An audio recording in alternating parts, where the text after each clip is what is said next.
నమస్తే, నేను Rajesh. Welcome to big debate. ఇక ముఖ్యమంత్రి రేవంత్ రెడ్డి నిన్న ఖమ్మం వెళ్ళినప్పుడు కాంగ్రెస్ నేతలతో సభ నిర్వహించినప్పుడు అక్కడ కొన్ని కీలక కామెంట్ చేశారు. ఎందుకంటే రేపు మున్సిపల్ ఎన్నికలు రాబోతున్నాయి. ఈ నేపథ్యంలో ఆయన కొన్ని కామెంట్ చేశారు. ముఖ్యంగా ఏంటంటే తెలుగుదేశం పార్టీ పైన మొదటిసారి ఆయన మాట్లాడారు. ఏంటి అంటే తెలుగుదేశం పార్టీ అంటే 10 ఏళ్ళు టీఆర్ఎస్ అధికారంలో ఉన్నప్పుడు తెలుగుదేశం పార్టీని ఇక్కడ లేకుండా, తెలంగాణలో తెలుగుదేశం పార్టీ లేకుండా కక్షగట్టి కేసీఆర్ నాయకత్వాన్ని లేకుండా చేశారు. ఉండొద్దని చెప్పేసి ఆయన కక్షగట్టి నాయకత్వాన్ని దెబ్బ కొట్టాడు కేసీఆర్. సో ఈరోజు మనకు అవకాశం వచ్చింది. ఎన్టీఆర్ ఆత్మశాంతి చేకూరాలంటే బీఆర్ఎస్ పార్టీ అదేవిధంగా కేసీఆర్ను 100 మీటర్ల లోతు పాతి పెట్టాలి అనే విధంగా ఆయన చెప్పారు. అందుకు మీరందరూ సిద్ధంగా ఉండాలని చెప్పేసి కూడా ఆయన చెప్పారు. దీంతో ఒక్కసారిగా బీఆర్ఎస్ నేతలంతా కూడా విరుచుకుపడ్డారు. ముఖ్యమంత్రి ఏం మాట్లాడుతున్నారు, ఏం పిలుపునిస్తున్నారు, బీఆర్ఎస్ పార్టీకి చెందిన దిమ్మెలు అదేవిధంగా ఇవన్నీ కూడా కూల్చాలనే విధంగా ఆయన కామెంట్ చేశారు. ఆయన్నే ముఖ్యమంత్రి, ఆయన్నే హోమ్ మినిస్టరు. ఈ రకంగా రెచ్చగొట్టే విధంగా వ్యాఖ్యలు చేయడం సరైనది కాదు. బీఆర్ఎస్ పార్టీ దిమ్మెలు కూల్చాలంటే అది వీళ్ళతో సాధ్యం కాదు. ఇది ప్రజల్లో నిలిచిపోయింది BRS party. So Revanth Reddy జాగ్రత్తగా మాట్లాడండి అని చెప్పి కొద్దిసేపటి క్రితం హరీష్ రావు మాట్లాడాడు. బీఆర్ఎస్ జోలికి వస్తే రేవంత్ గద్దెను కదిలిస్తాం, ఈ రకంగా బీఆర్ఎస్ పార్టీ నేతలు కామెంట్ చేశారు హరీష్ రావుతో పాటు. మరి ఎందుకు ఆ రకంగా ముఖ్యమంత్రి మాట్లాడాల్సి వచ్చింది? మళ్ళీ టీడీపీకి తెలంగాణలో మళ్ళీ పూర్వ వైభవం రాబోతుందా నిన్న ముఖ్యమంత్రి గారి మాటలు బట్టి? ఎందుకంటే ఈరోజు టీడీపీ నేతలు కూడా చెప్తున్నారు, ముఖ్యమంత్రి దావోస్ పర్యటన వెళ్ళొచ్చిన తర్వాత ఖచ్చితంగా మేము ముఖ్యమంత్రితో భేటీ అవుతామంటున్నారు. మరి రేపు జరగబోయే మున్సిపల్ ఎన్నికల్లో కాంగ్రెస్తో ఉన్న తెలంగాణ తెలుగుదేశం పార్టీ పొత్తు పెట్టుకోబోతుందా? కాంగ్రెస్ అసలు తెలుగుదేశం పార్టీని మనం చూసాం, టోటల్గా ఎల్పీనే విలీనం చేసిన పరిస్థితులు మనం చూసాం టీఆర్ఎస్ ఆయనలో. సో మొత్తానికి తెలుగుదేశం పార్టీ అనేది ఇక్కడ లేకుండా అయిన విషయం కూడా మనం తెలుసు. క్యాడర్ ఉందేమో తెలియదు, కానీ లీడర్లు మాత్రం ప్రస్తుతం తెలంగాణలో లేరు. మరి మళ్ళీ నేను ఇంతకుముందు అన్నట్టు పూర్వ వైభవం రాబోతుందా? మళ్ళీ తెలుగుదేశం పార్టీలోకి లీడర్లు వెళ్ళబోతున్నారా?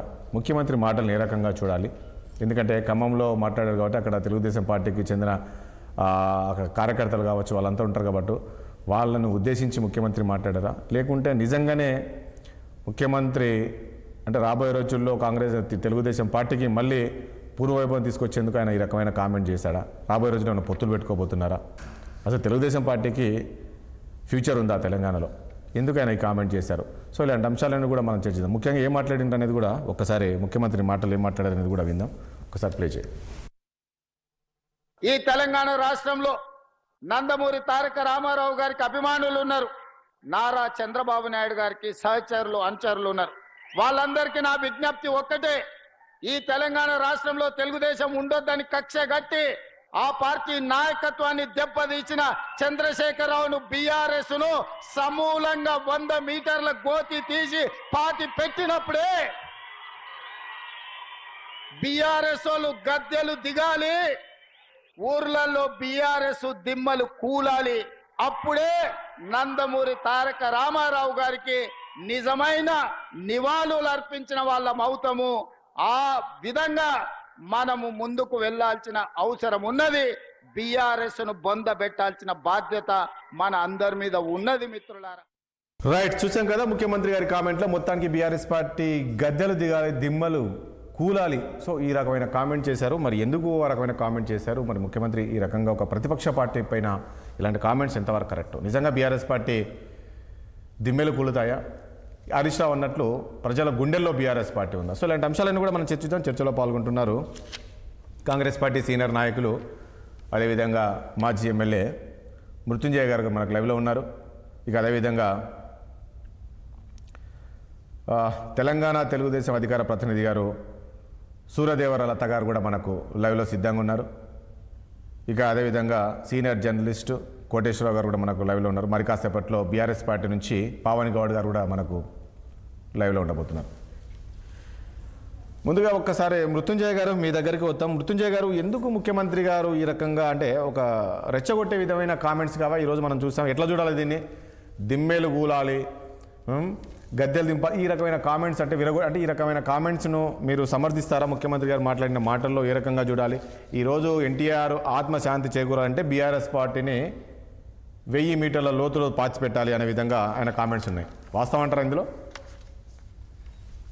అవును, ఇప్పుడు రాష్ట్రంలో మాకు రాజకీయంగా శత్రువు, తర్వాత ఎవరి దగ్గర నుంచి అయితే మేము అధికారం ఉంచుకొని వాళ్ళ అధికారంలోకి వచ్చినాము ఆ బీఆర్ఎస్ పార్టీ ఉన్నది. అంటే మొన్న పార్లమెంట్ ఎలక్షన్లో మొత్తం చతికిలబడ్డా కూడా ఇంకా దాని ఆ అవశేషాలు కావచ్చు, లేకపోతే ఇంకా పట్టణాలలో కానీ పల్లెలలో కానీ అక్కడక్కడ వాళ్ళు ఉనికి చాటుకునేటువంటి ప్రయత్నం చేస్తా ఉన్నారు. మీరు మొన్న హైదరాబాద్ లో జూబ్లీ హిల్స్ ఎలక్షన్లలో కూడా చూసిండ్రు వాళ్ళు ఏ పరిస్థితిలో ఉండిరు అనేది.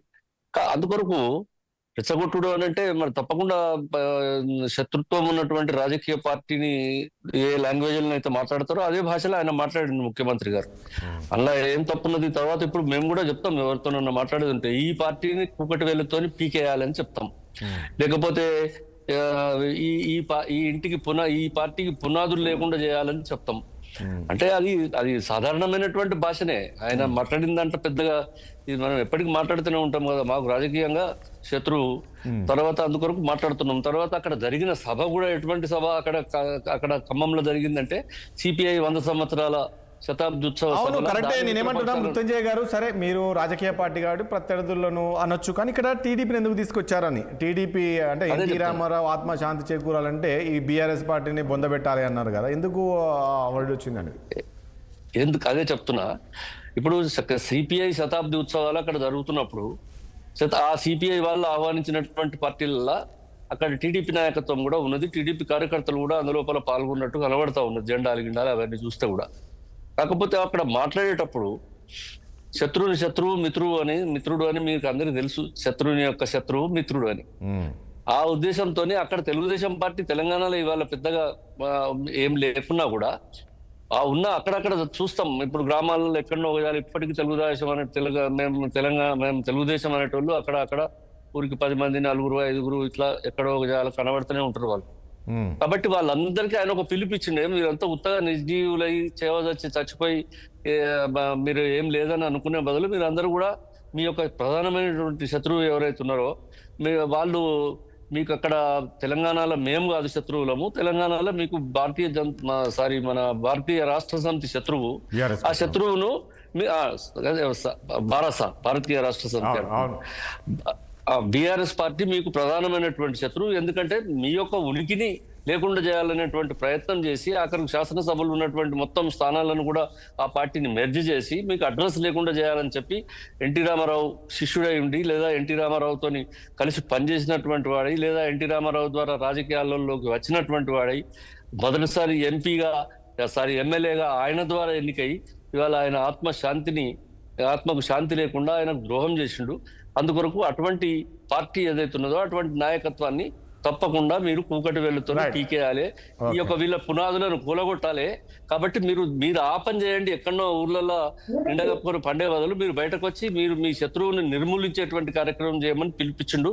అందులో పెద్ద తప్పున్నదని ఎవరు అనుకుంటలేరు, దాంట్లో మాకు వచ్చిన నష్టం లేదు. బీఆర్ఎస్ పార్టీని కాదండి మృత్యుంజయ గారు, బీఆర్ఎస్ పార్టీ మీరు అన్నట్టు ముఖ్యమంత్రి గారు అన్నట్లు దిమ్మెలు కూల్చాలంటే 100 అడుగుల లోతులో పాతి పెట్టాలి అన్నట్టు అన్నారు. సరే, ఆ పరిస్థితి ఉందా రాష్ట్రంలోని? బీఆర్ఎస్ పార్టీ కనుమరుగయ్యే పరిస్థితి ఉందా అని రాబోయే రోజుల్లో? బీఆర్ఎస్ ఇప్పుడే కనుమరుగు అవుతుందా కాదా అనేది నేను చెప్పలేను. రేపు పొద్దునట్టు బీజేపీ బీఆర్ఎస్ కలిసి ఏం చేస్తారనేది చూడాలి. మేము రేపు రాబోయేటువంటి ఎంపీటీసీ ఎలక్షన్లు, జడ్పీటీసీ ఎలక్షన్లు, మున్సిపల్లో భారతీయ జనతా పార్టీ తర్వాత భారతీయ రాష్ట్ర సమితి ఈ 2 పార్టీలు కలిసి చేస్తాయా, వేరు చేస్తాయా, వాళ్ళు ఎట్లా చేస్తాయి, దాని తర్వాత వాళ్ళ అడ్రస్ లేనిది, వాళ్ళ కథ ఏంది, వాళ్ళకి ఏమొస్తుంది అనేది ఆ ఎన్నికల తర్వాత చెప్పచ్చు. నేను ఇప్పుడే రేపటి వరకల్నే దీన్ని కూకటి వేళ్ళతోని పీకేసే పరిస్థితి వస్తుందని నేను అనుకుంటున్నాను. ఇప్పుడు ఎన్నడో అయిన తెలుగుదేశం ఇవాళ దాకా ఇంకా గ్రామాలలో ఉన్నారని చెప్తున్నా కదా నేను అక్కడక్కడ.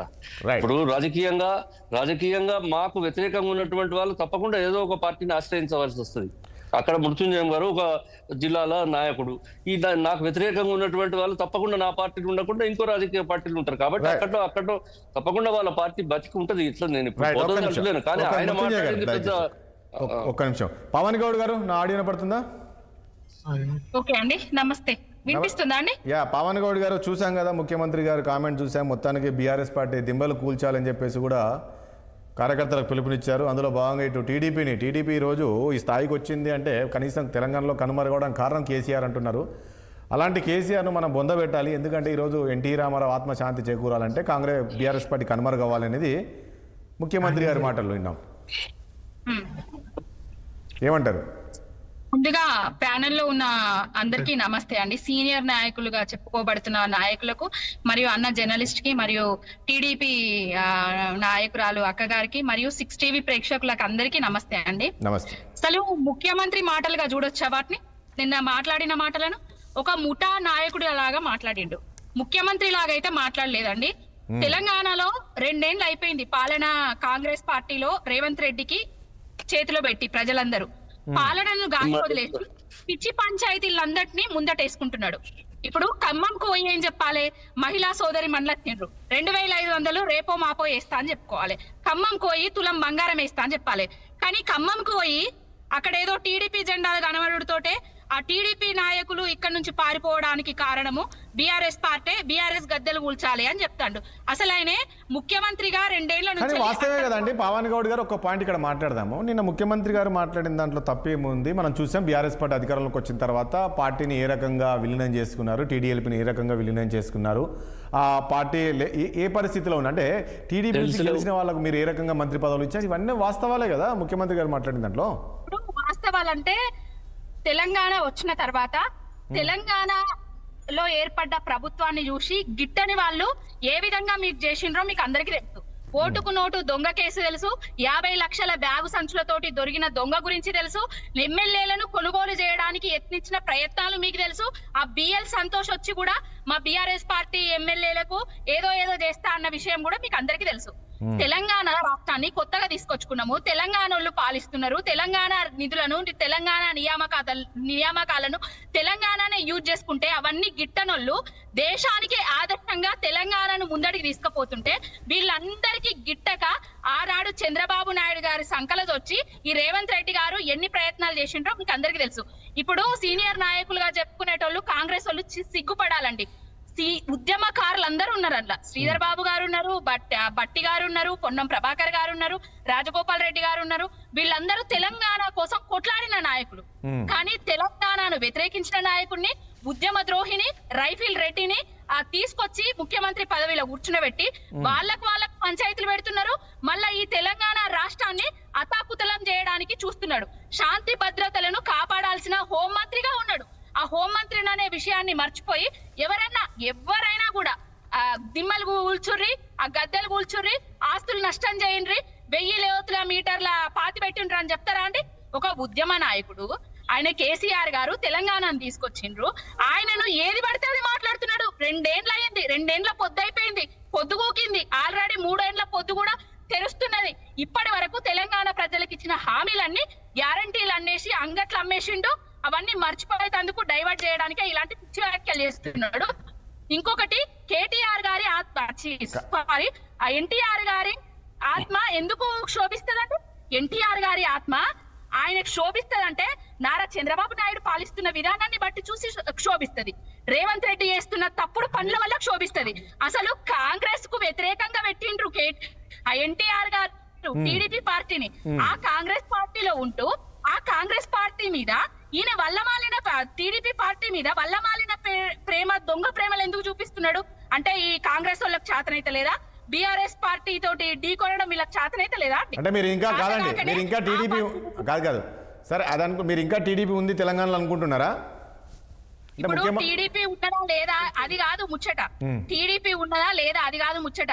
తెలంగాణ కోసం ఏర్పడ్డ పార్టీని, తెలంగాణ తీసుకొచ్చిన పార్టీని, మా ఉద్యమ నాయకుడు నిర్మించిన పార్టీని కాదు. పవన్ గౌడ్ గారు ఒక పాయింట్ ఇక్కడ ముఖ్యమంత్రి గారు అన్నట్లు కావచ్చు, ప్రజలకందరికీ తెలుసు నిజంగానే టీడీపీని తెలంగాణలో కనుమరుగు అయ్యే విధంగా కేసీఆర్ చేశారా లేదా?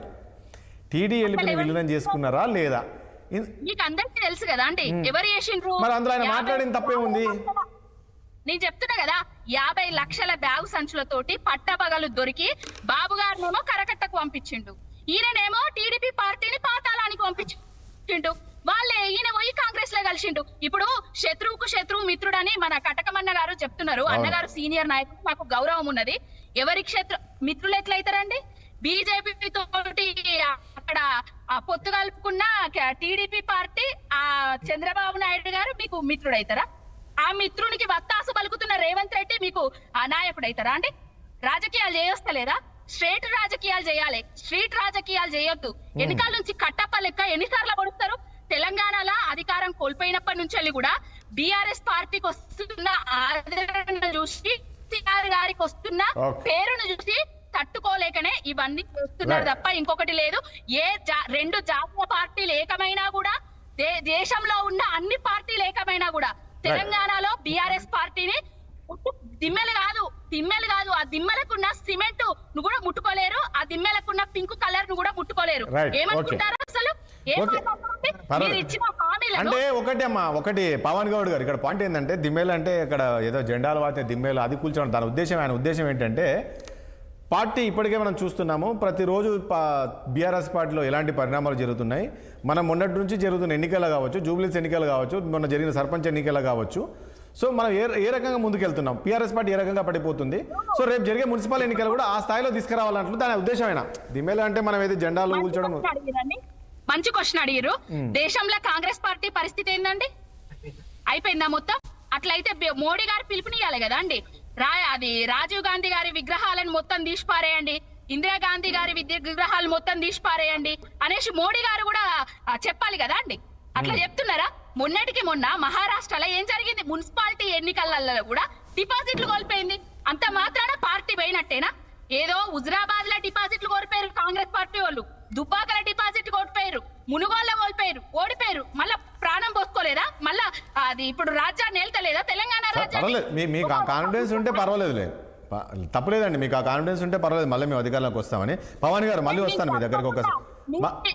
మీకు సిక్స్ టీవీ వేదికగా నేను చెప్తానా, ఇప్పటికిప్పటికీ కాంగ్రెస్ నాయకులకు గనక దమ్ము ధైర్యం ఉండేది ఉంటే మొత్తం అందరు రాజీనామా అయిపోయారు, మళ్ళీ ఎన్నికలకు రండి.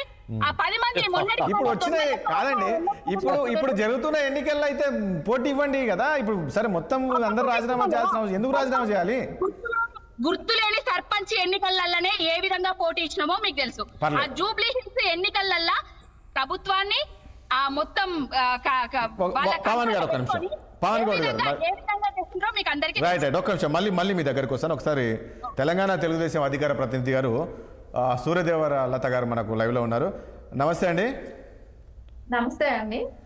చూశారు కదా నేను ముఖ్యమంత్రి గారు ఈ మాటలు చూస్తే తెలంగాణలో మళ్ళీ తెలుగుదేశం పార్టీకి మళ్ళీ ఏమైనా ప్రాణం పోసే అవకాశం ఉందా? మళ్ళీ నేను ఎంతమంది అన్నట్లు మళ్ళీ ఏమైనా పూర్వ వైభవం రాబోతుందా? తెలంగాణలో నాకు తెలిసి క్యాడర్ ఉన్నట్టుంది, లీడర్ అయితే లేరు తెలంగాణలో. ఎందుకంటే నేను ముందు నుంచి చూస్తున్నా అక్కడక్కడ తెలుగుదేశం పార్టీకి సంబంధించిన క్యాడర్ అయితే ఉంది, లీడర్ లేరు. మళ్ళీ లీడర్ రాబోతున్నారా? రేపు జరగబోయే మున్సిపల్ ఎన్నికల్లో తెలంగాణలో తెలుగుదేశం పార్టీ పోటీ చేయబోతున్నా ఎట్లా ఉండబోతుంది అవకాశం ఉంది? అంటే మనం చూస్తూనే ఉన్నాం, అంటే ఎప్పుడైతే అధ్యక్షులు ఉంటున్నారో పార్టీకి, తెలుగుదేశం పార్టీకి, ఆ ప్రతిసారి అది ఏ పార్టీకి వెళ్తున్నారు?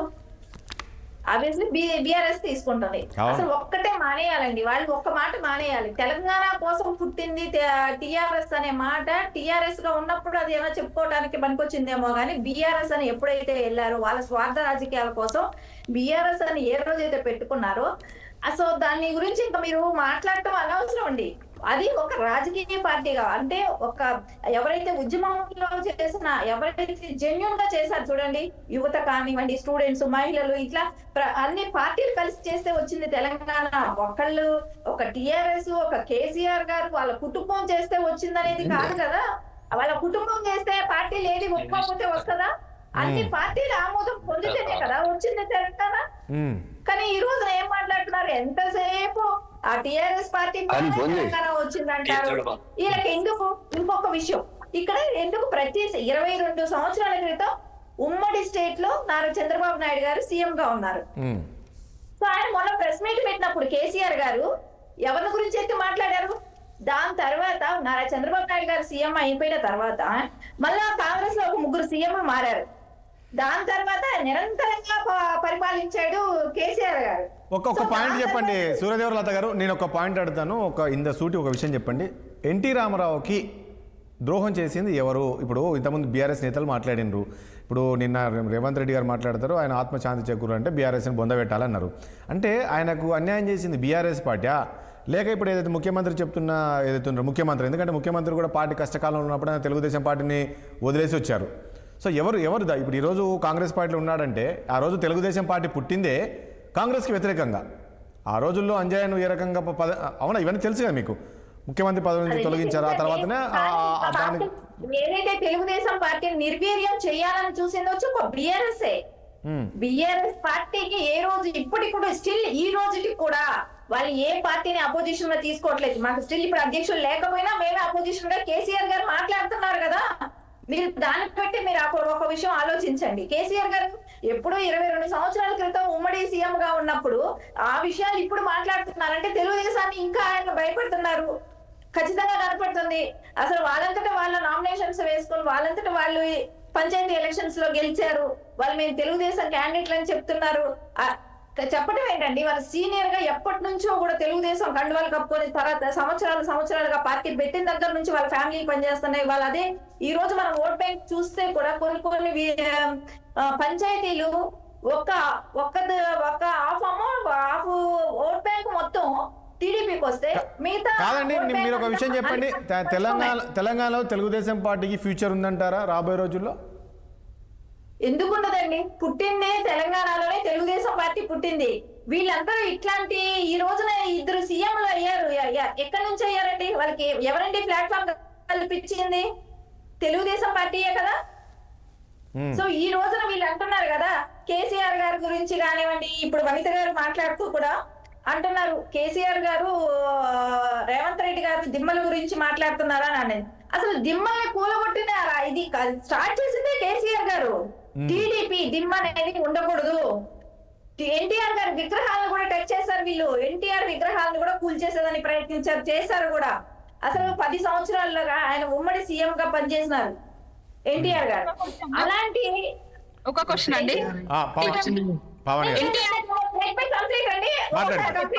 కంప్లీట్ చేయనివ్వండి, మళ్ళీ మీరు మాట్లాడండి.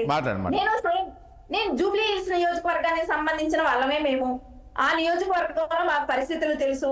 ఆ నియోజకవర్గంలో అంటే నాకు స్టేట్ మొత్తం అవగాహన ఉంది. మా నియోజకవర్గంలో నేను ఎస్పెషలీ మాగంటి గోపీనాథ్ గారి గురించి నేను అంటే ఆయన దివంగతులు ఆయన గురించి చెప్తున్నాను. ఆయన ఎన్టీఆర్ గారి విగ్రహాన్ని కూడా పెట్టనివ్వకుండా దాన్ని కూల్చేశారు. ఇంకొకసారి దాని మీద కేసులు దిమ్మలు కూడా మా మీద కేసులు పెట్టించారు టీడీపీ వాళ్ళ మీద. అంటే నేనేమంటున్నానండి, దిమ్మలు కావాలంటే కట్టుకుంటారండి. దిమ్మలు కావాలంటే కట్టుకోవాలి. కొత్తగా వచ్చిన పార్టీ కాబట్టి వాళ్ళు కట్టుకుంటారు. కానీ అట్లా కాదు, తెలుగుదేశం దిమ్మలకి పింక్ కలర్ మూసేసేసి అదే వీళ్ళకి చేతనయ్యింది. అది కూడా దిమ్మలు కూడా కట్టుకోలేని పార్టీయా అండి బిఆర్ఎస్ పార్టీ? అది ఏమైనా క్వశ్చన్ చేసిన కేసులు పెట్టారు.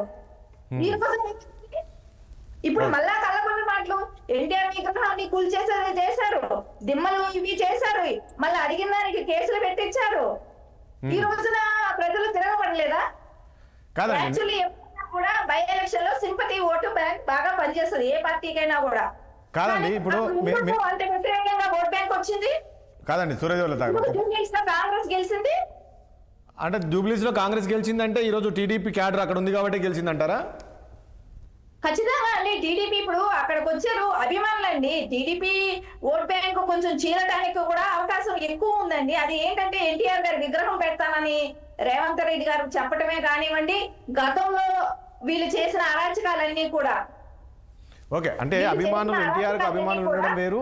పవన్ గౌడ్ గారు ఒక క్వశ్చన్ అడుగుతున్నారు, ఒక్క నిమిషం అండి. నేను ఒక కోటేశ్వర గారి దగ్గర వెళ్లే ముందు పవన్ గౌడ్ గారు ఏమో చెప్తున్నారండి. ఇందాక ఎన్టీఆర్ గారి విగ్రహాలను కూల్చిండ్రు అని చెప్తున్నారు. ఖమ్మంలో ఎన్టీఆర్ గారి విగ్రహాన్ని పెట్టింది బిఆర్ఎస్ పార్టీ, పువ్వాడ అజయ్ గారు. మళ్ళీ వీళ్ళ అక్కగారు చెప్తున్నారు కదా, టీడీపీ పార్టీ తెలంగాణలో ఉన్నది జూబ్లీ హిల్స్ ఓటర్ను నేను అని చెప్పేసి. మొన్న జూబ్లీ హిల్స్ లో ఎన్నికలు జరిగినాయి కదా, మరి అంతగానం టీడీపీ పార్టీ ఉండేది ఉంటే మీరు పోటీ ఎందుకు చేయలేదండి? అంతగానం టీడీపీ పార్టీ వాళ్ళు ఉండేది ఉంటే మొన్న సర్పంచ్ ఎన్నికలలో పోటీ ఎందుకు చేయలేదండి?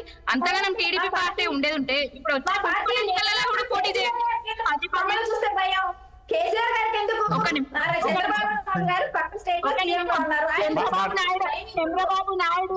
చంద్రబాబు నాయుడు ఎవ్వరు భయపడతలేరు.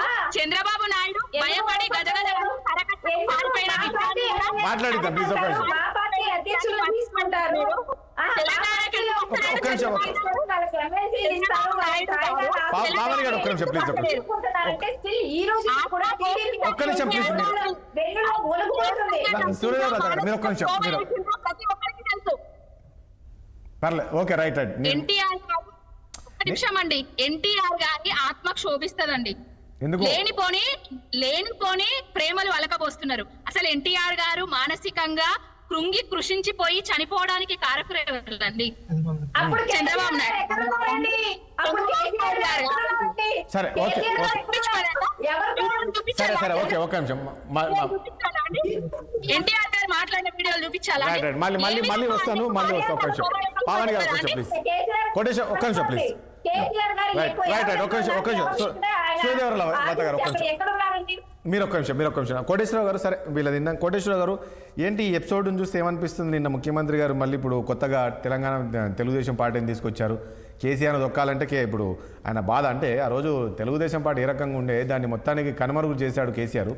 అలాంటి వ్యక్తిని ఈరోజు మనం అంటే అతనిని కాదు ఆ పార్టీని భూస్థాపితం చేసే విధంగా కామెంట్ చేశారు. ఏంటి మళ్ళీ తెలంగాణలో తెలుగుదేశం పార్టీ మళ్ళీ చిగురిస్తుందా ఏంటి? ఎట్లా అనిపిస్తుంది?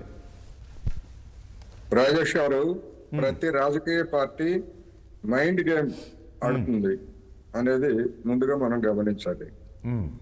ఇప్పుడు రాబోయేటువంటి మున్సిపల్ ఎన్నికలు కావచ్చు, లేదా జిల్లా పరిషత్తు, మండల పరిషత్తు తర్వాత అవి కూడా మార్చిలోగా అవి కూడా వస్తాయి కనుక వాటిని దృష్టిలో పెట్టుకొని ఖమ్మంలో తన గేమ్ని రేవంత్ రెడ్డి గారు ప్రారంభించారు. అయితే గతంలో పోలిస్తే లేదా గతంలో వాడినటువంటి భాషతో పోలిస్తే ఖమ్మం జిల్లాలో కానీ లేదా అంతకుముందు కానీ శుక్రాచార్యుడు, మారీచుడు లేకపోతే ఇటువంటివన్నీ కూడా అవేమి అన్పార్లమెంటరీ వర్డ్స్ ఏం కాదు. మన పురాణాల్లో ఉన్నటువంటి వాళ్ళని ఉపయోగించుకోవడం అనేది అందరికీ తెలిసినటువంటి. అంటే నేను కంపారిజన్ అంతకు ముందు వాడిన భాషతో పోలిస్తే గుడ్డిలో మెల్లలాగా ఇది ఉన్నది అని చెప్పటమే. నేను సమర్థిస్తున్నాను లేకపోతే విమర్శిస్తున్నాను కాదు. రెండోది, తెలుగుదేశం పార్టీ మాట్లాడింది ఎక్కడ?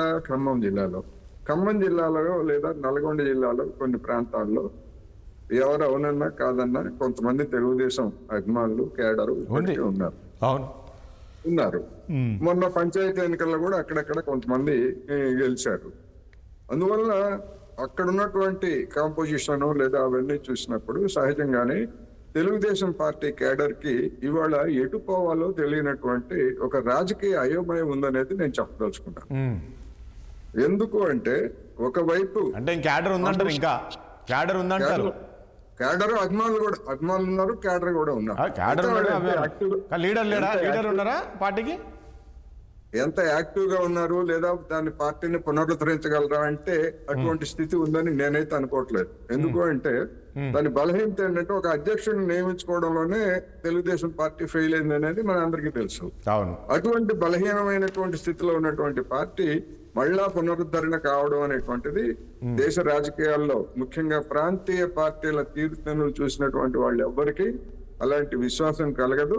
అటువంటి భౌతికమైనటువంటి పరిస్థితి కూడా ఇవాళ తెలంగాణలో లేదు అనేది చెప్పాలి. ఎందుకంటే మనం చూసాం ఇప్పుడు డిఎంకే, అన్నా డిఎంకే లేదా బీఆర్ఎస్ పార్టీ వీళ్ళందరూ కూడా తెలుగుదేశం పార్టీ ఏమని చెప్పుకుంటారు? మాది జాతీయ పార్టీ అని చెప్పుకుంటారు.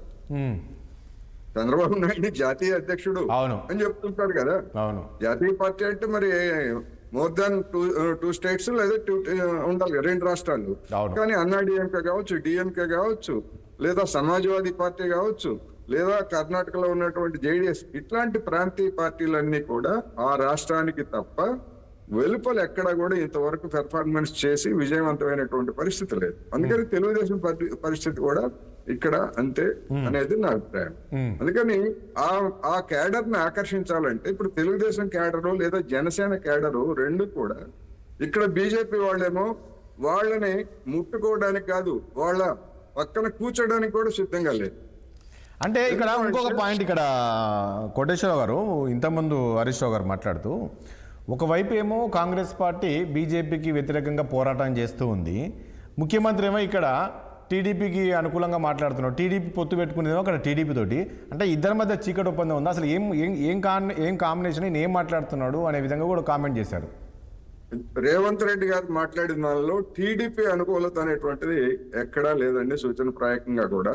ఆయన ఎన్టీ రామారావుని పొగిడారు, రాజశేఖర్ రెడ్డిని పొగిడారు. ఎందుకంటే వాళ్ళిద్దరు కూడా ఇప్పుడు సజీవులు కాదు. రెండోది, వాళ్ళని పొగిడినంత మాత్రాన కాంగ్రెస్ కో లేదా బీఆర్ఎస్ కో మరొక పార్టీకో వచ్చేటువంటి నష్టం కానీ జరిగేటువంటి లాభం కానీ లేదు. ఒక పాజిటివ్, ఇప్పటికీ ఆ ఇద్దరు నాయకుల పట్ల పాజిటివ్ గా ఉన్నటువంటి వాళ్ళు ఎవరైనా ఉండేట్లయితే వాళ్ళని ఆకర్షించడానికి, నేను అందుకే చెప్తున్నా, తెలంగాణలో తెలుగుదేశం పార్టీని కలుపుకోవడానికి కానీ లేదా జనసేన కలుపుకోవడానికి కానీ వాళ్ళకి 4 సీట్లు ఇవ్వడానికి కానీ బీజేపీ సిద్ధంగా లేదు. ఒకవేళ వాళ్ళని గనక బీజేపీ తమతో కలుపుకునేట్లయితే వచ్చేటువంటి రాజకీయ పరమైనటువంటి దాడిని తట్టుకోవడానికి బీజేపీ దగ్గర పాయింట్స్ కూడా లేవు, గతంలో చేసినటువంటి విమర్శలు వీటన్నిటి నేపథ్యంలో.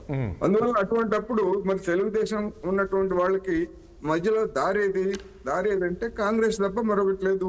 ఎందుకని చంద్రబాబు నాయుడు గారు కూడా తెలుగుదేశం అక్కడ కాంగ్రెస్ ని బలపరిచినటువంటి చరిత్ర ఉంది కదా. అంటే మీరు రాబోయే రోజుల్లో అంటే ఒకటి దారి లేదంట, అంటే తెలుగుదేశం పార్టీకి చెందిన క్యాడర్ అంతా కాంగ్రెస్ పార్టీలో చేరుతారంటారా, లేక కాంగ్రెస్ పార్టీతో ఫ్యూచర్ లో పొత్తు పెట్టుకునే అవకాశం ఉంటుంది ఇక్కడ? చేరతారని నేను చెప్పను, కానీ కాంగ్రెస్ పార్టీ తోటి సేల్ అయ్యేటువంటి అవకాశం ఉంది. కాంగ్రెస్ పార్టీ తోటి సేల్ అయ్యేటువంటి అవకాశం ఉంది. ఓవర్ ఏ పీరియడ్ ఇక మనకు అధికారం రాదు, మన చంద్రబాబు నాయుడు గారు తెలంగాణని పట్టించుకోవట్లేదు అని అనుకుంటే అప్పుడు అనివార్యంగా ఏ పార్టీలో అయినా వాళ్ళు ఎందుకు లేదండి, పార్టీ ఉందంటున్నారు. ఇంతకుముందు మన తెలుగుదేశం పార్టీకి చెందిన ప్రతినిధి గారు చెప్తూ ఉన్నారు, ఈ రోజు జూబ్లీహిల్స్ లో కాంగ్రెస్ పార్టీ గెలిచిందంటే దానికి కారణం తెలుగుదేశం పార్టీ అంటున్నారు. ఉందా పరిస్థితి? బహిరంగ వాళ్ళు ఏం మద్దతు ప్రకటించలేదు, ఎక్కడ బహిరంగ ప్రచారం కూడా చేయలేదు, అటువంటి పరిస్థితి ఏమీ లేదు. అంటే వాళ్ళు ఓటు వేయలేదా అంటే గత ఎన్నికల్లోనూ ఓటు వేశారు, మొన్న జూబ్లీహిల్స్ ఎన్నికల్లో కూడా తెలుగుదేశం వాళ్ళు ఓటు వేశారు. మరి గతంలో కూడా అదే తెలుగుదేశం వాళ్ళు మరి కాంగ్రెస్ కే వేశారు సాధారణ ఎన్నికల్లో, మరి అప్పుడు ఎందుకు ఓడిపోయింది? అందుకని ఉన్నటువంటి వాస్తవము, ఆ తర్వాత ఎన్నికల తర్వాత జరిగినటువంటి పరిణామాలు, రాజకీయాల్లో వచ్చినటువంటి మార్పులు, మరి 2023 ఎన్నికల నాటికి తెలుగుదేశం పార్టీ బీజేపీ కూటమిలో లేదు, నరేంద్ర మోడీ గారి భజన చేయట్లేదు. ఆ రోజు ఉన్నటువంటి సిచ్యువేషన్ వేరు కదా, డిఫరెంట్ కదా. ఆ తర్వాత కదా ఇవన్నీ ఈ పరిణామాలన్నీ. అందుకని ఒకటైతే వాస్తవం, ఏ ప్రాంతీయ పార్టీ కూడా రెండో పక్క రాష్ట్రంలో బతికి బట్టగట్టినటువంటి దాఖలాలు లేవు. తెలుగుదేశం పార్టీకి ఇక్కడ ఆస్తులు ఉన్నాయి, అపారమైనటువంటి ఆస్తులు ఉన్నాయి, 100 కోట్ల విలువైనటువంటి ఆస్తులు ఉన్నాయి. వాటిని కాపాడుకోవడానికైనా ఏదో ఒక యాక్టివిటీ కొంతమందిని పెట్టుకుంటారు. ఇప్పటి వరకు అయితే జరుగుతున్నటువంటి పరిణామం అదే అనేది నా అభిప్రాయం. ఇక తిరిగి భవిష్యత్తులో మళ్ళా రివైవ్ కావటమంటారా, అటువంటి పరిస్థితులు అయితే లేవు అనేది మాత్రం నేను నా అభిప్రాయం స్పష్టంగా చెప్పాను. ఒకటి మృత్యుంజయ్ గారు, ఒక్క పాయింట్ ఇక్కడ, నిన్న మీరు క్యాబినెట్ మీటింగ్ నిర్వహించారు మేడారంలో, బాగుంది. ఎందుకంటే ఎప్పుడు హైదరాబాద్లో నిర్వహిస్తారు కాబట్టి సార్ మేడారంలో అందరూ రాష్ట్ర వ్యాప్తంగా ప్రజలు కూడా ఎదురు చూశారు. సో ఈ క్యాబినెట్ మీటింగ్లో ఉన్న ప్రత్యేకత ఉంటుందా, రైతులకు ఏమైనా ఉంటుందా, స్టూడెంట్స్కి ఏమైనా ఉంటుందా, మహిళలకు ఏమైనా ఉంటుందా, ఏమైనా ప్రకటిస్తారా అని. సో అలాంటివి ఏమీ కనిపించలేదు. కాస్త రైతాంగాన్ని కూడా నిరాశపరిచినట్లే అనిపించింది. ఏంటి ఇవన్నీ మీరు 6 గ్యారంటీలు ఇస్తామని మీరు చెప్పారు, ఈ 6 గ్యారంటీలు ఏమి అమలు చేయలేదు. రేపు మున్సిపల్ ఎన్నికలకు మీరు వెళ్తూ ఉన్నారు, మున్సిపల్ ఎన్నికల్లో ప్రజలు విశ్వసిస్తారా కాంగ్రెస్ పార్టీని? మృత్యుంజయ్ గారు ఆడియో వినపడుతుందా అండి? మ్యూట్లో ఉన్నట్టు నా ఆడియో వినపడిందండి? మ్యూట్ చేయండి, అన్మ్యూట్ చేయండి మృత్యుంజయ్ గారు. ఒక్క నిమిషం. ఓకేనా? ఇప్పుడు నిన్న జరిగినటువంటి కేబినెట్ సమావేశం ఏదో ప్రత్యేకంగా సమావేశం ఏర్పాటు చేసి అక్కడ తెలంగాణ ప్రజలకు హామీలు ఇవ్వడానికి ఏర్పాటు చేస్తున్నట్టు కాదు, అది రొటీన్ మీటింగ్. అది కాకపోతే ఏంటంటే అక్కడ ఆ ప్రాంతం లోపల ఒక కేబినెట్ మీటింగ్ ఏర్పాటు చేయాలని చెప్పి కేబినెట్ అనుకున్నది, అక్కడికి పోయింది. దానికి సంబంధించినటువంటి అక్కడ వనదేవతలు, వాళ్ళకు ఉన్నటువంటి భక్తి, మంచి చెడ్డ అవన్నీ కూడా చాలా విషయాలు మాట్లాడారు అక్కడ. సరే, అదే విషయం మీరు మున్సిపల్ ఎలక్షన్లలో మేము పోటీ చేసి గెలవడానికి కావాల్సినటువంటి అనేకమైనటువంటి ఇప్పుడు 2 ఏళ్ల లోపల మేము ఇచ్చినటువంటి కార్యక్రమాలు చాలా ఉన్నాయి. ఇప్పుడు మీరు సరే ఇవన్నీ కూడా ఉన్నాయి, ఇవన్నీ కూడా ఇంకా చాలా ఉన్నాయి. అవి కూడా మేము ఇప్పుడు ఇవ్వడానికి మెల్లమెల్లగా తయారు చేస్తున్నాము. ఇప్పుడు ఇచ్చినవి కూడా చాలు కదా. మేము ఇప్పుడు జీరో సరే ఒక మహిళల బస్ టికెట్ల గురించి మేము మాట్లాడితే దాంతో పెద్దగా ఎవరు అడిగినారు ఎవరు ఇవ్వలేదు అనేటువంటి విషయాన్ని పక్కకు పెడితే, ఇప్పుడు మేము గ్యాస్ సిలిండర్ 500 రూపాయల గ్యాస్ సిలిండర్ ఇవ్వడం కానీ, లేకపోతే రైతాంగానికి ఇక్కడ మేము సన్నవడ్లకు 500 రూపాయల బోనస్ ఇవ్వడం కానీ, తర్వాత వాళ్ళకి ఇచ్చేటువంటి మద్దతు ధర విషయం లోపల కానీ ఇవ్వడం కానీ, అదే కాకుండా ఇప్పుడు కరెంటు బిల్లు 0 బిల్లు ఇవ్వడం కానీ, తర్వాత సన్న బియ్యం ఇవ్వడము. ఎన్నడూ కూడా వాళ్ళ కళలు కూడా ఎరకలేనటువంటి వాళ్ళు కూడా సన్న బియ్యం తినేటువంటి పరిస్థితి ఉన్నది వాళ్ళ. కానీ మృత్యుంజయ్ గారు ఒక పాయింట్ చెప్పండి ఇక్కడ. ఇవన్నీ కూడా మేము చేసినాయి కదా. మృత్యుంజయ్ గారు సరే మీరు ఇచ్చినట్టు చెప్తున్నారు బాగుంది, కానీ ఇక్కడ రైతు బంధు వస్తుంది సార్ అనుకున్నారంట, లేదు ఒకవైపు రియంబర్స్మెంట్ కావచ్చు, ఇలాంటి అంశాలు ఇప్పుడు ఎరువుల కోసము రైతులు క్యూలో నిలబడ్డ పరిస్థితులు ఇవన్నీ నిజమేనా? మీరు అక్కడ జిల్లాలో ఉంటారు కాబట్టి, మీరు రైతులకు దగ్గర ఉంటారు కాబట్టి ఏంటి పరిస్థితి, నిజంగా పరిస్థితి ఉందా ఈరోజు బీఆర్ఎస్ నేతలు చెప్తున్నట్టు? మన ఈ యూరియా విషయంలో కొంత ఇబ్బంది జరిగినమాట వాస్తవమే. ఎందుకు జరిగిందంటే అది రాష్ట్రం యొక్క విధానం కాదు, రాష్ట్రంలో ప్రొడక్షన్ లేదు, రాష్ట్రం ఇచ్చేది కాదు. కాకపోతే ఇలా భారతీయ జనతా పార్టీ అక్కడ జాతీయ స్థాయి లోపల తీసుకున్నటువంటి నిర్ణయం ప్రకారంగా ఆ యూరియా మనకు తక్కువ ఇచ్చిర్రు. ఆ తక్కువ ఇచ్చిన దాన్ని వీడియో ఊరికే నిమిషానికి ఫోన్ చేస్తాం. తక్కువ ఇచ్చిర్రు. తక్కువ ఇవ్వడం వల్ల ఇవాళ నిజంగా కూడా రైతులు కొంత ఇబ్బంది పడేటువంటి మాట వాస్తవమే. కాకపోతే దానికి తెలిసినటువంటి వాళ్ళందరికీ తెలుసు, ఇప్పుడు ఎరువుల విధానం జాతీయ స్థాయి విధానం, అది కాంగ్రెస్ పార్టీ రేవంత్ రెడ్డి గారు లేకపోతే ఇక్కడ క్యాబినెట్ తీసుకునేటువంటి నిర్ణయం కాదు. ఇక మిగతా విషయాల లోపల ఇప్పుడు మేము ఇచ్చినటువంటి అనేకమైనటువంటి విషయాలు ఇవాళ వాటన్నిటితో సంతృప్తిగా ఉన్నట్టు ఇవన్నీ చేసినామని చెప్తున్నాం. ఇవన్నీ చేసినాం. మేము ఇంకా చేసేది ఉన్నది. ఇప్పుడు మేము ఎప్పుడైపోయిందండి, ఇప్పుడు సోదరు మాట్లాడుతున్నాం మీకు దమ్ము ధైర్యం, దమ్ము గిమ్ము ఇవన్నీ, నేను ఇంత పెద్ద మనిషిని, ఈ దమ్ము ధైర్యం అంత దమ్ము కొంచెం అంటే ఆమె మాట్లాడింది మిమ్మల్ని ఉద్దేశించి, ఆమె ఆవేదన ఏంటంటే ప్రజలు ఏ రకంగా ఇబ్బందులు పడుతున్నారు పాపము, వాళ్ళ ఆవేదన మాట్లాడుతున్నారండి. నేను దమ్ము గురించి అంటే నేను మా యువకుల కొరకు చెప్పాలి దమ్ము సంగతి. అట్లా అందుకొరకు నేను అట్లా ప్లీజ్ వద్దమ్మా, ఎందుకు ఇటువంటి మాటలు మాట్లాడతారు దమ్ము గురించి? చాలా దమ్ము తీసినాం 50 ఏళ్ళ, నువ్వు పుట్టక ముందు నుంచి దమ్ము తీస్తున్నా నేను ఎంతసేపు. అది కదా దమ్ము ధైర్యాలు ఎందుకు మాట్లాడతారమ్మా? ఎవరో కేటీఆర్ కేసీఆర్ మాట్లాడినప్పుడు కష్టకాలంలో ఉన్నప్పుడు డీసీసీ అధ్యక్షుడుగా చేసిండ్రు నాకు తెలుసు. కానీ మీ పరిస్థితి ఏంటన్నా ఇప్పుడు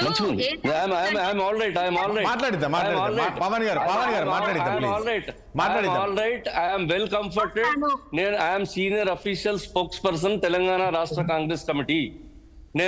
నేను ఇవాళ senior designated official spokes person Telangana రాష్ట్ర కాంగ్రెస్ కమిటీ. మీరు మీ పార్టీలలో ఏమున్నారో నాకు తెలియదు, కానీ నేను ఇవాళ మా పార్టీకి అధికార ప్రతినిధిని. నేను మాట్లాడితే మా పార్టీ మాట్లాడినట్టు, మా పార్టీ మాట్లాడితే మా ప్రభుత్వం మాట్లాడినట్టు. అందుకొరకు సరే అవన్నీ చాలా చేసినాం మేము. రాబోయేటువంటి మున్సిపల్ ఎలక్షన్లలో తప్పకుండా మీరు హైదరాబాద్ లో చూసినారు కదా, హైదరాబాద్ ఏం రిజల్ట్ ఉంటుందో రేపు మున్సిపల్ ఎలక్షన్ లో కూడా అదే రిజల్ట్ ఉంటుంది. ఇప్పుడు ఇంకొక మాట ఏమంటున్నారంటే, టికెట్ లేని ఎలక్షన్లలో మేము గిన్ని గెలిచినామంటే, అవును నిజమే, టికెట్ లేదు కాబట్టి టీఆర్ఎస్ అనేటువంటి మాట రాలేదు కాబట్టి వ్యక్తులను బట్టి ఓట్లు వచ్చినాయి. మాకు ఎంత పర్సెంటేజ్ వచ్చింది మేము లెక్కలు చెప్పినాం, మీకు ఎంత పర్సెంట్.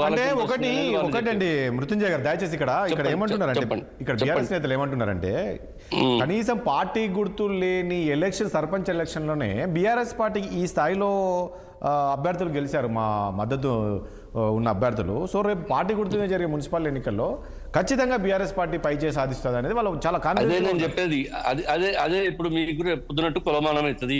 మీరు పార్టీ టికెట్ పెట్టుకొని రేపు ప్రజలకు పోతే మీ పరిస్థితి ఏందనేది ఆ టికెట్ల తర్వాత తెలుస్తుందని నేను చెప్తున్నా. మీరు చేసినటువంటి కార్యక్రమాలు ఏంది, 10 సంవత్సరాల లోపల తెలంగాణ పేరు మీద మనం ఏమొచ్చింది, ఏం పోయింది అనేది రేపు తెలంగాణ ప్రజలు బేరీజ్ వేసుకొని రేపటి ఎన్నికలలో మీరు టికెట్ తో పోయి మేము టీఆర్ఎస్ అన్నాడు మీ యొక్క లెక్క తెలుస్తుంది.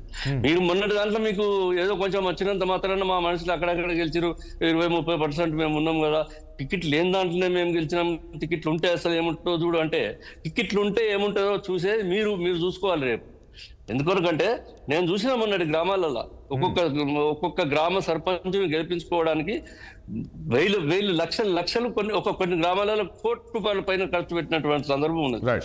ఎవిడెన్స్ ఉన్నాయి. మీరు కావాలంటే మీరు మీ ఏజెన్సీస్తో తెలుసుకొని అంత అవసరం అక్కడ Okay. ఆ మనుషులను గెలిపించుకొని మా మనిషి గెలిపించుకున్నాడు అని అనిపించుకోవడానికి అంత కష్టపడ్డారు. కాబట్టి రేపు వచ్చేటువంటి ఎన్నికల్లో నల్లేరు మీద నడకవాలి. మేము ఇలా తప్పకుండా అన్ని ఎన్నికలలో బ్రహ్మాండమైనటువంటి మెజారిటీతో గెలుస్తాం.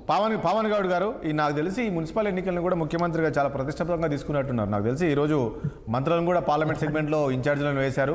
ఈ ఎన్నికల్లో ఖచ్చితంగా మొత్తం కైవసం చేసుకోవాలనేది ఆయన ఆలోచనలు అన్నారు. ఒకవైపు బీఆర్ఎస్ పార్టీ విషయానికి వస్తేనేమో మీ పార్టీ అంటే కవిత చూస్తున్నాం. కవిత ఏ రకంగా పర్యటన చేస్తూ పార్టీని కావచ్చు, మీ నాయకుడిని కావచ్చు ఏ రకంగా డ్యామేజ్ చేస్తుందో, ఇవన్నీ మరి ఎట్లా మున్సిపల్ ఎన్నికల్లో ఎట్లా ముందుకు వెళ్ళబోతున్నారు?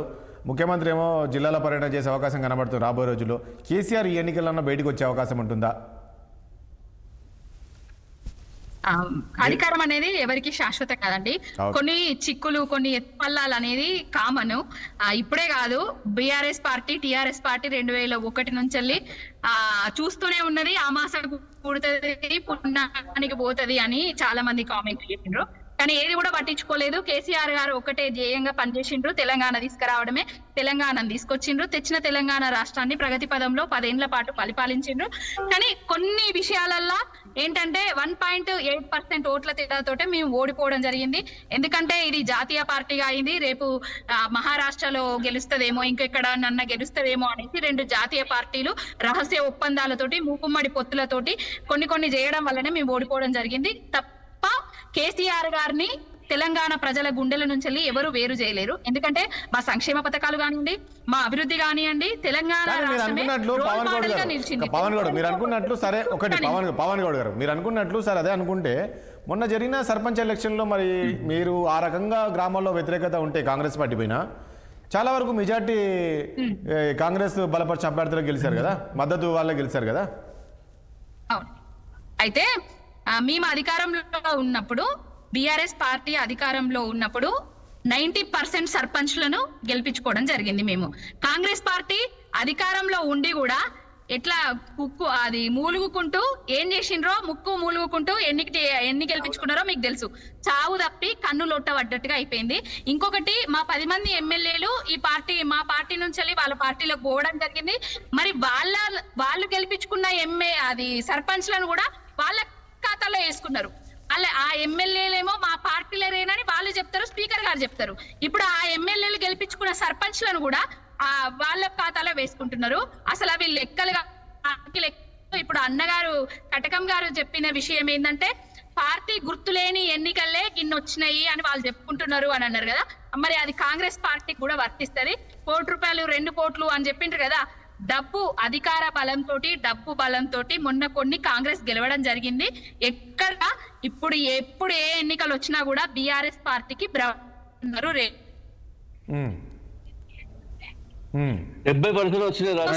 బయటికి వస్తారా అన్నారు కదా. మీరు బనకచెర్ల నీళ్ల విషయంలో, జలాల తెలంగాణ హక్కుల విషయంలో, తెలంగాణ నీటి వాటాల విషయంలో, తెలంగాణ ప్రాంతం మీద నష్టం జరిగినప్పుడు తప్పకుండా కేసీఆర్ గారు బయటకు వస్తారు.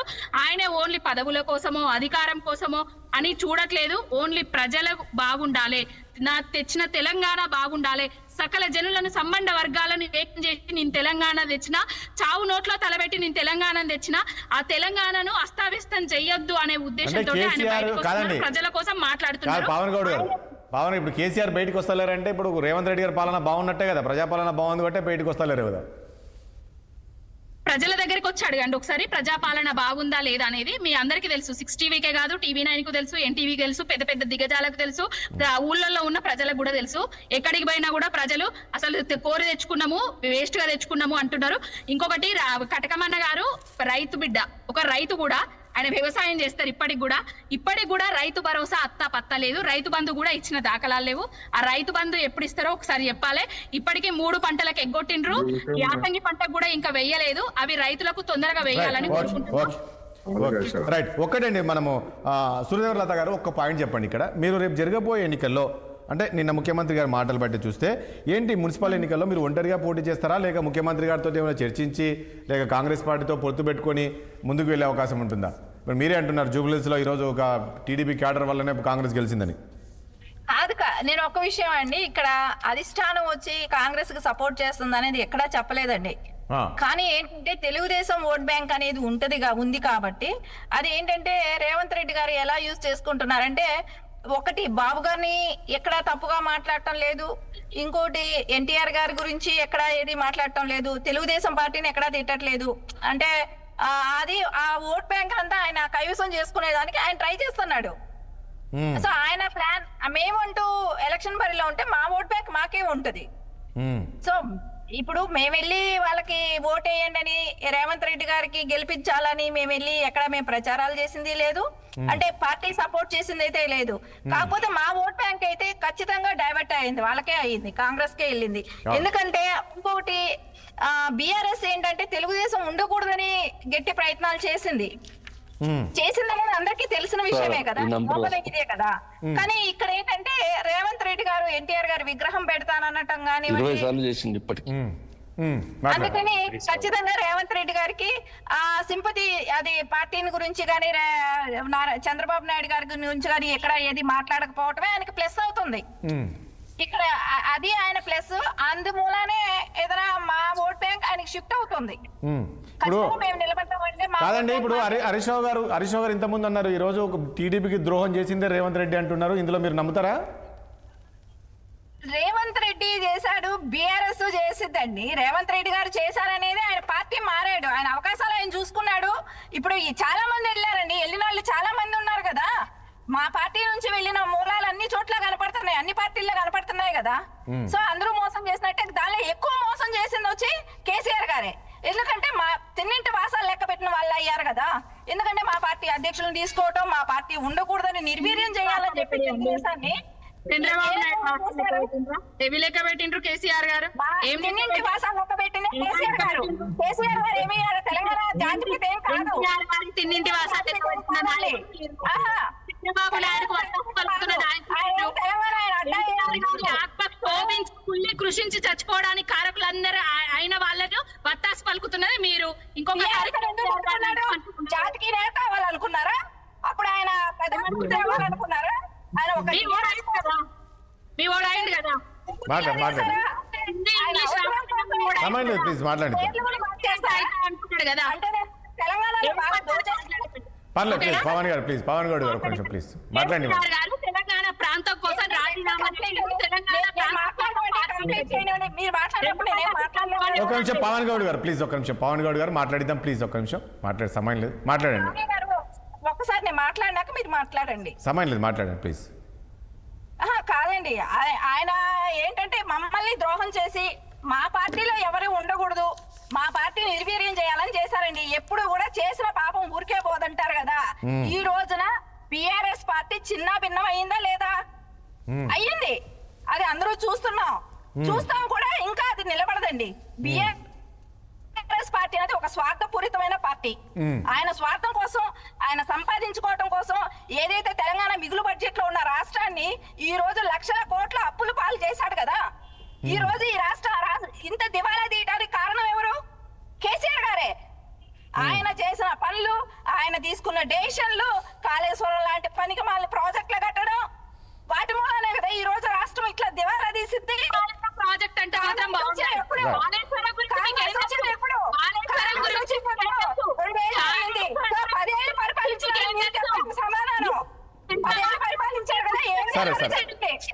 ఓకే సార్, ఆ సబ్జెక్టు వేరు కాదులేండి, అది రైతుల కోసం కొట్టారు. మాత్రం మంచిది, కాళేశ్వరం ప్రాజెక్టు మంచిది కాదు. పర్లేదు, సమయం లేదు ప్లీజ్. ఒకటి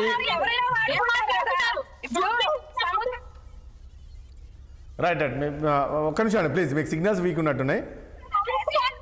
జగన్మోహన్ రెడ్డి ఉన్నప్పుడు ఏం చేశాడు అంటే హైదరాబాద్ కు నీళ్ళెక్కడి, నీ మూసి ప్రక్షాళన తెచ్చే నీళ్ళెక్కడి అనుకుంటున్నావు. కాళేశ్వరం ప్రాజెక్టు గురించి తప్పుడు వ్యాఖ్యలు చేస్తే మర్యాద ఉండదు. కేసీఆర్ గారి గురించి మాట్లాడినా కూడా మర్యాద ఉండదు. కేసీఆర్ గారు రాష్ట్ర నేత ఆయనే. కేసీఆర్ గారు తెలంగాణ కోసం పుట్టిన నేత ఆయనే. ప్రాణాలు ఒక నిమిషం పావని గారు ప్లీజ్, పావని గారు ఒక నిమిషం, మీరు కోటేశ్వరరావు గారు మీరు రైట్ ప్లీజ్ ప్లీజ్ ఒక నిమిషం. టీడీపీ పార్టీని ఆయన కైవసం చేసుకున్నాడు. పర్లేదు ఓకే. ఎన్టీఆర్ గారిని శోభ పెట్టిండు, మానసికంగా చచ్చిపోవడానికి కారణమైండు చంద్రబాబు నాయుడు. ఇంకా ఆయన వత్తాసు వలుకుతూ తెలంగాణ గురించి, కాళేశ్వరం ప్రాజెక్టు గురించి తప్పుడు వాక్యాలు మాట్లాడతారా? పర్లేదు ఒక నిమిషం అండి. సో సూర్య వెళ్తారు. కోటేశ్వరరావు గారు ఇక్కడ ఒక్క పాయింట్ ప్లీజ్, ఒక నిమిషం చివరిగా ప్లీజ్, సమయం ఒక నిమిషం అండి ప్లీజ్, సమయం లేదు. ఒక విషయం ఏంటంటే ఈరోజు మున్సిపల్ ఎన్నికలు మనం చూస్తున్నాం. మున్సిపల్ ఎన్నికల ముందు ఏ రకమైన మాటలు తూటాలు వెలుస్తున్నారో రాబోయే రోజులు ఇంకా ఎట్లా ఉంటుందో తెలియదు, కానీ ఇంక ఎక్కడ దాకా పీక్ చేరుతో తెలియదు. ఎట్లా ఉండే అవకాశం ఉంది రేపు జరిగే ఎన్నికల్లో? ఒకవైపు పదే పదే బీఆర్ఎస్ పార్టీ చెప్తుంది మేము కనీసం పార్టీ గుర్తు లేకుండానే మాకు ఈ స్థాయిలో మాకు ఈరోజు మా అభ్యర్థులు గెలిచారు అంటే మా మద్దతు తెలిపినారు. ఇప్పుడు పార్టీ గుర్తు మేము గెలిస్తే ఖచ్చితంగా బీఆర్ఎస్ పార్టీకి అత్యధికంగా రాబోతున్నాయి సీట్లు అనేది, మేము మున్సిపల్ కైవసం చేసుకోబోతున్నాం అంటున్నది. ఓవరాల్గా తెలంగాణ ఎట్లా ఉంది? నిజంగా ఈరోజు 6 గ్యారెంటీలు అమలు చేయలేదు కాబట్టి ఈ కాంగ్రెస్ సర్కార్ పైన ప్రజల్లో వ్యతిరేకత ఏమైనా ఉందా? దాని గురించి చెప్పే ముందు ప్లీజ్. ఎన్టీఆర్ తెలుగుదేశం పార్టీ సంక్షోభ సమయంలో కేసీఆర్ చంద్రబాబు నాయుడు వెంటున్నది తప్ప ఎన్టీ రామారావు వెంట లేరు. అందుకని క్షోభపడేట్లయితే కేసీఆర్ గురించి కూడా కొంత వాటా ఉంటుందనేది మనం అంగీకరించాలి. సరే అది చరిత్ర అయిపోయింది అనుకోండి, ఇప్పుడు అది పెద్ద సమస్య కాదు. ఎందుకంటే హరీష్ రావు గారు అన్నారు కనుక ఆ రోజు మరి కేసీఆర్ ఎక్కడ ఉన్నారనేటువంటి ప్రశ్న సహజంగానే వస్తుంది కదా. చంద్రబాబు నాయుడు అంటే ఉన్నారు, మరి అది న్యాయం అయితే మరి కేసీఆర్ ఎన్టీ రామారావుకి ద్రోహం, అదే కాదంటే అందుకని ఒక రాజకీయ పరమైనటువంటి సమస్య అది. ఇప్పుడు రాబోయేటువంటి ఎన్నికల్లో పార్టీ గుర్తు మీద జరుగుతాయి కనుక ఇప్పటి వరకు బీజేపీ లేదా బీఆర్ఎస్ పార్టీ వాళ్ళు లేదా కాంగ్రెస్ వాళ్ళు ఏం చెప్పినప్పటికీ పార్టీ గుర్తు మీద బయలు జరిగేటువంటి ఎన్నికలు 3 పార్టీలకి అగ్ని పరీక్ష. ఇప్పటి వరకు క్లెయిమ్ చేసుకుంటున్నటువంటివన్నీ కూడా దానిలో ఈ అంటే సర్పంచ్ ఎన్నికల ట్రెండ్ కు భిన్నంగా వచ్చేట్లయితే 3 పార్టీలు మళ్ళా కొత్త పల్లవిని అందుకోవాల్సి వస్తుంది. నేనైతే అలా అనుకోవట్లేదు. కొంచెం తేడాలు అటు ఇటు ఏమన్నా ఉంటే 1% 2% అటు ఇటు ఏమన్నా ఉంటే ఉండొచ్చేమో తప్ప మొత్తం మీద సర్పంచ్ ఎన్నికల్లో ఉన్నటువంటి ట్రెండే ఈ ఎన్నికల్లో కూడా జరగవచ్చు. రెండోది కాంగ్రెస్ కు ఉన్నటువంటి అది అంటే అఫ్ కోర్స్ అది బీఆర్ఎస్ పార్టీ కూడా అనుకోండి, ఆ 2 పార్టీలకు చెందినటువంటి వాళ్ళు కొన్ని చోట్ల 2, 3 పోటీ చేసి ఓట్లు స్ప్లిట్ చేసినటువంటి ఉదంతాలు కూడా ఉన్నాయి. అటువంటివి పార్టీ ఎన్నికల గుర్తు మీద జరిగే సందర్భాల్లో అటువంటి ఏటో ఒకటి తేల్చుకోవాల్సిన పరిస్థితి వస్తుంది వాళ్ళకి. అందుకని ఆ విధమైనటువంటి స్ప్లిట్ వచ్చినప్పుడు సహజంగానే అధికార పార్టీలో ఉన్నటువంటి వాళ్ళకి అనుకూలమైనటువంటి వాతావరణం ఉంటుంది. ఆ వాతావరణంతో కాంగ్రెస్ పార్టీ సర్పంచ్ ఎన్నికల మాదిరిగానే ఒక స్పష్టమైనటువంటి ఎడ్జ్ తోటి ఇప్పుడు వచ్చినటువంటి సర్పంచ్ ఎన్నికల్లో ఆ మేరకు కూడా లేదా అంతకంటే స్వల్పంగా ఎక్కువైనా కూడా నిలబెట్టుకునేటువంటి అవకాశాలు ఉన్నాయనేది నా అభిప్రాయం. చూద్దాం ఏం జరుగుతుంది రాబోయే రోజుల్లో. థ్యాంక్ యూ అండి కోటేశ్వరరావు గారికి, అదేవిధంగా పావని గౌడ్ గారికి, అదేవిధంగా సూర్యదేవర లత గారికి, అదేవిధంగా మృత్యుంజయ గారికి చర్చలో పాల్గొన్నందుకు మీ అందరికీ ధన్యవాదాలు. అంటే చూసాం కదా మొత్తానికి మున్సిపల్ ఎన్నికలు రాబోతున్నాయి. అందులో భాగంగానే ఈరోజు ముఖ్యమంత్రి గారు మాట్లాడిన మాటలు చూసాం. బీఆర్ఎస్ పార్టీని దిమ్మెలు కూల్చాలనే విధంగా ఆయన కామెంట్ చేయడం, దానిపైన బీఆర్ఎస్ పార్టీ నేతలు ఆగ్రహం వ్యక్తం చేస్తున్నారు. దిమ్మెల్లో కాదు తెలంగాణ ప్రజల గుండెల్లో ఉంది బీఆర్ఎస్ పార్టీ అనేది. చూడాలి ఏం జరుగుతుందో రాబోయే రోజుల్లో ఏంటి అనేది. ఇది వాళ్ళ చర్చ. రేపు మరొకసారి మళ్ళీ కలుద్దాం. చూస్తుండే 6 సామాన్యుడి ఆరప్రాణం.